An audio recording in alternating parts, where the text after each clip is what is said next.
はい、皆さんこんにちは。アフィニティ留学のタクです。今回も語学学校ツアーやっていきたいと思います。今回の学校ツアーは第12弾になります。イエーイ。はい、というわけでですね、今回はこちら ELC、ブライトンさんにお邪魔したいと思います。で今回ね、このブライトンの学校ツアー、3つ引き続きやっていきたいと思いますのでですね、ブライトンで語学留学検討されている方はぜひ、お見逃しなく、そしてイギリス語学留学検討されている方は OMS ビザで最初渡航された後に、語学学校に通おうかなと言われている方は、ぜひね、この概要欄にありますアフィニティ留学まで、無料でお問い合わせ相談可能ですので、お気軽にご相談ください。というわけで、僕もブライトンで実は語学留学してたんですけど、今日がめちゃめちゃ楽しみでした。なので気合い入れて、皆さんに学校ツアーしていきたいと思いますので、ぜひ最後までご視聴ください。それではやっていきたいと思います。The first of the areas booked. Ceiling, you'll see fantastic classrooms. This would be where here we have a suite of computers that you can use. 早速、今回一緒に学校ツアーをしていただくスタッフさんをご紹介したいと思います。サイモンさんです。Watashi wa Simonです. Hello, I'm Simon. I'm the centre manager here at ELC Brighton, and that means it's my job to make sure that your stay here is as smooth and wonderful as possible. Can't wait to meet you. Let's go inside. Let's go. The school it's a great school. The British Council say we are jointly #1 ranked in the UK. How we achieve that ranking is we really concentrate on the quality of the students' experience when they're here. So what's really important for us is that we help every student, we know every student, we are here to help if you have any questions or any issues, and we know what you want to improve in your English, that your teachers will be able to help you, whether it's exams, whether you want general English, whether you want speaking and listening, whether you want to practice your grammar. We will help you to do that when you are here. So concentrating on the student experience is what's made us so successful, and we're really proud of that, and it's the absolute centre of what we do. Sometimes people might think that a centre manager might be the most important person in the school. That's not true at all. The most important person in our schools is always our students. Okay everyone, welcome to ELC. Let me show you around, come on through. So this is our reception area where you will meet me on your first day. I'll meet all the new students. Also here we have different things you can find out about. So we have an information board here, shows you all of our team, some of our courses. Over here we have our reception desk and our office. So in here we have our social activities staff, we have our accommodation staff, we have our booking staff. So basically it's like a one-stop shop. If you have any questions, you can come here and we'll answer those questions for you. So let me show you another area of the school. So here is the first of the areas where students can relax. You can see we've got a TV notice board there. And again, somewhere to sit, relax, connect to the Wi-Fi, charge up your phone, there's USB ports. Another notice board here that shows you where your classes are, tells you who your teacher is, and also we have our monthly activity social program here as well. So lots of different activities throughout the week, and then through the week we have a range of guided and suggested activities to help you get the most out of your time here in Brighton. So now I'm going to take you into a more social area of the school, and you'll notice a big difference in how it looks. The building we have here, we're very lucky. We have a really modern school building, but also the other half of this building, well, you'll see, it used to be the home of a really rich family a long time ago, and we've kept many things the same. So you see parts of it even look like a museum. So come on through and we'll show you that. So that students can choose many different schools, and so we're always striving to make sure that we are improving, and so we collect student feedback regularly.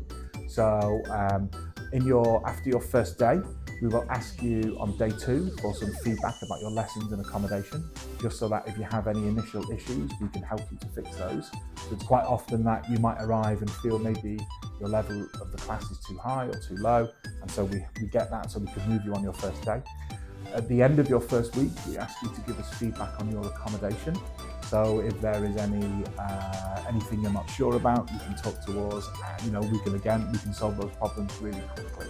And that's because when you arrive, we want you to feel happy and safe and get studying and enjoying yourself as quickly as possible. So we try to fix all those problems as soon as possible. We also ask all of our students to do end of course questionnaires. And we ask them about all the different aspects of studying in the school, communication before they came, the lessons, the office staff, the accommodation, and then that feedback we collate and that goes into our quality plan. So if we notice that we're doing very well on something, that's great, but we're also interested if students have marked us a little bit lower on something, so then we can really concentrate on improving that for the next students. So we're constantly looking for feedback and constantly acting upon it, because like I said, student experience is everything.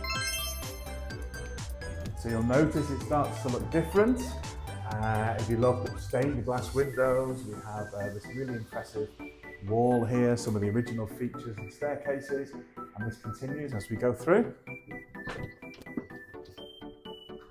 So if you come now, you'll see a real difference as you come through.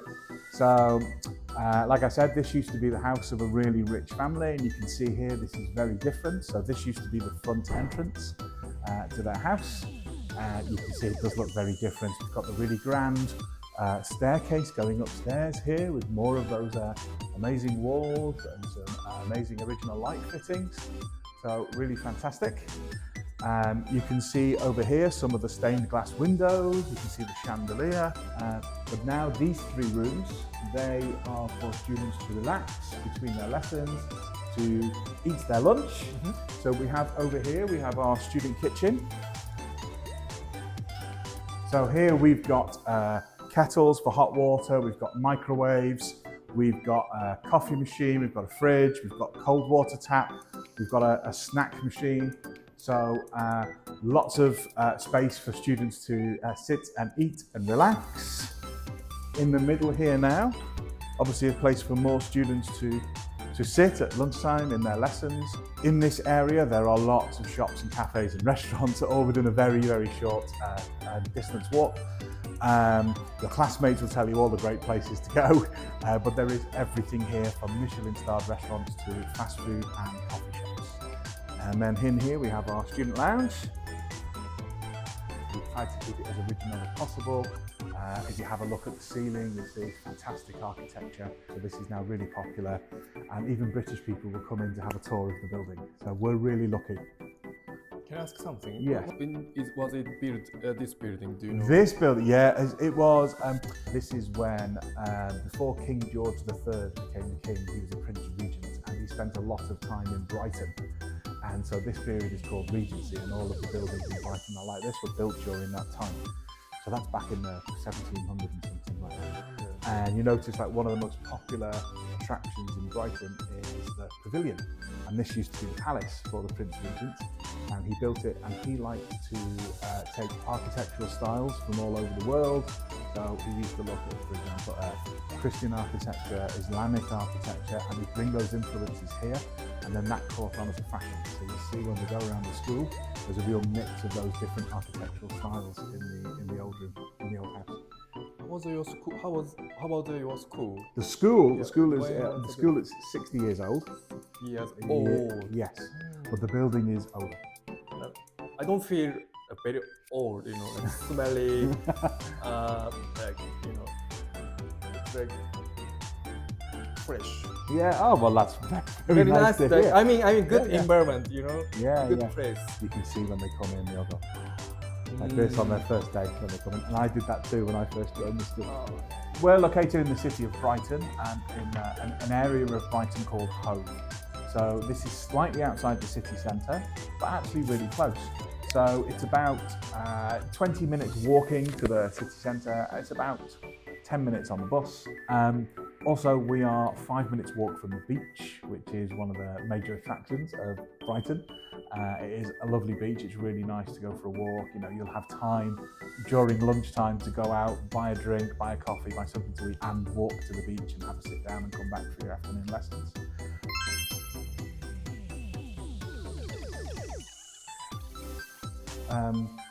So up here we have some places which, as I mentioned earlier, are being restored, so a bit of work going on in the building, and you can imagine if you can see that, how amazing that is.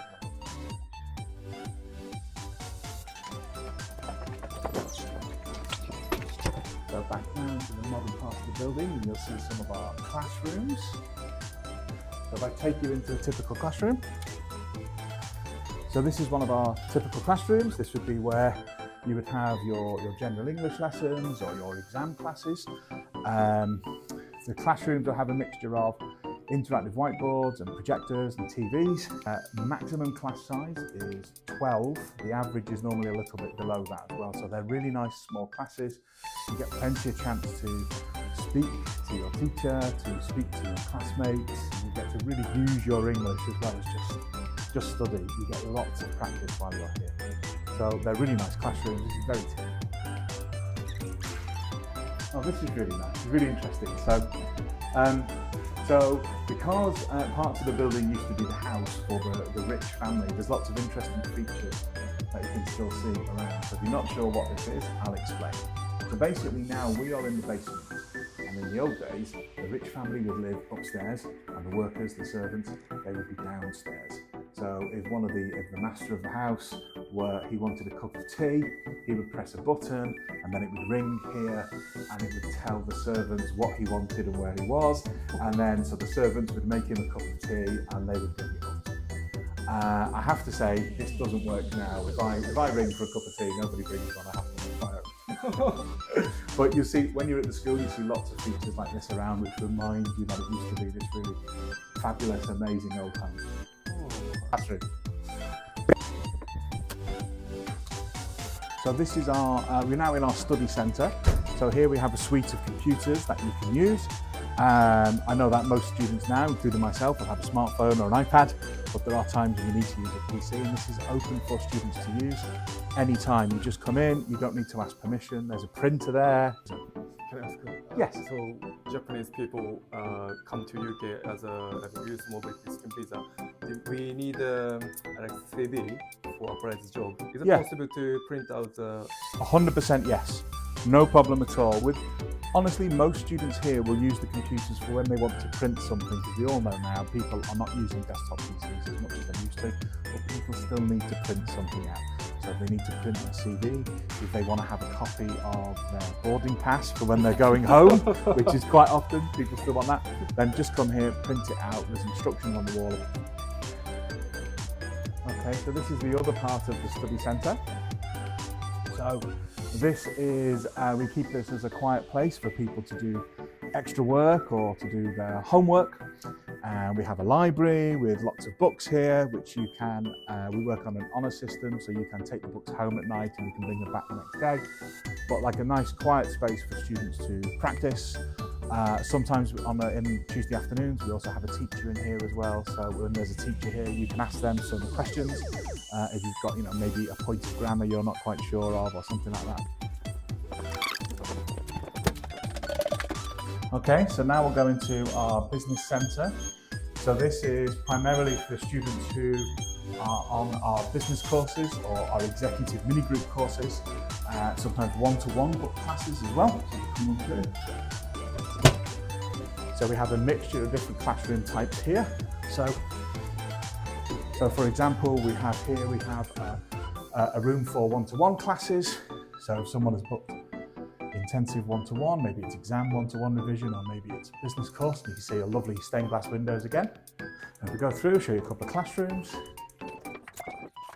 So again, separate business centre. So we have a separate lounge for our business students to relax in if they want somewhere a bit more quiet, with a bit more of a professional atmosphere. It's a nice quiet place here for them to come to. Again, another classroom. So we have another one-to-one room here. So this is a bit of a nicer view. So you can just see the sea right over there between the buildings. You can just see the sea. So this is more of the older style of the building. So here we go, another classroom. How many Japanese students do you have, like average per year? Well, on average, we will have about, we'd say between 5 to 10 Japanese students in the school at any time, which is about 5 to 10% maximum. So there may be 1 or 2 Japanese students per class, but never a lot. Could you tell us about your specific class, which is IELTS course, business class? So we do have a number of specific courses. So alongside our general English courses, we have some examination classes. So we have regular IELTS courses where all of the students are above a certain level. They all study together. They all study their exam technique for I think maybe about 4 weeks, something like that. And then also they can book their exam at the end. And for some dates, it's also possible to do the exam in the school here as well. So that works for IELTS and also the Cambridge exams as well. So we run FCE, and then we also have a number of business courses that we do, and this could be anything from one-to-one to executive mini-group, in which then the content of the lessons might be more focused on meetings or networking or writing emails, preparing your CV, making a presentation, and we'd love to welcome you here to ELC in Brighton. And if you want to do that, please go and see our trusted partners at Affinity, who we've been working with a long time. They will give you an excellent service and help to guide you. はい、というわけで今回も最後までご視聴いただきありがとうございます。いかがだったでしょうか。今回はね、正直ぶっちゃけ、僕ブライトン好きっていうのもあるので、期待値は上がってたんですけど、その期待値以上にめちゃめちゃいい学校だったなと思います。その理由が一つ、学校の作りですよね。昔の歴史的な建物の雰囲気を残しつつ、現代風にリノベートじゃないけど、ただね、中身は変えて、はい、もうイギリス感、歴史を感じながら、すごい王宮みたいな環境で勉強できるっていうのは、僕入った瞬間、すげえって正直思いました。はい、そんな素敵な学校さんです。2つ目は、イギリス国内でもトップレベルの教育水準を持って学校を運営されているというところです。そういった部分、前回ロンドンでご説明したウィンブルトンスクールオブイングリッシュさんだったり、ロンドンスクールオブイングリッシュさんだったり、そういう、高い水準レベルで、教育が提供されている環境でブライトンでも勉強できるというのは非常にポイントかなと思います。なのでこれが2つ目です。最後3つ目、ロケーションももちろん OK です。はい、というのもビーチまで歩いて5分ですし、この学校の中にはカフェとか併設はしないんですけど、もう自販機なんかはありました。でもそのすぐ目の前の、ところにはカフェだったりレストランだったり、スーパーだったり何でも揃っているので、そういう日常の生活も、安心して行えるような場所かなと思います。はい、ぜひ気になる方、興味のある方は概要欄にありますアフィニティ留学までお気軽に無料でご相談できますので、お問い合わせください。はい、でね、今回ブライトン、学校ツアーやってるんですけど、今回12段目になりまして、13、14と、この後2件、引き続き行きますので、ブライトンで語学学校を探されている方は引き続きね、次の動画もご覧いただけたらと思いますので、はい、チャンネル登録してお待ちください。それではまた次回の動画でお会いしましょう。今回はブライトンからタクでした。See you next time.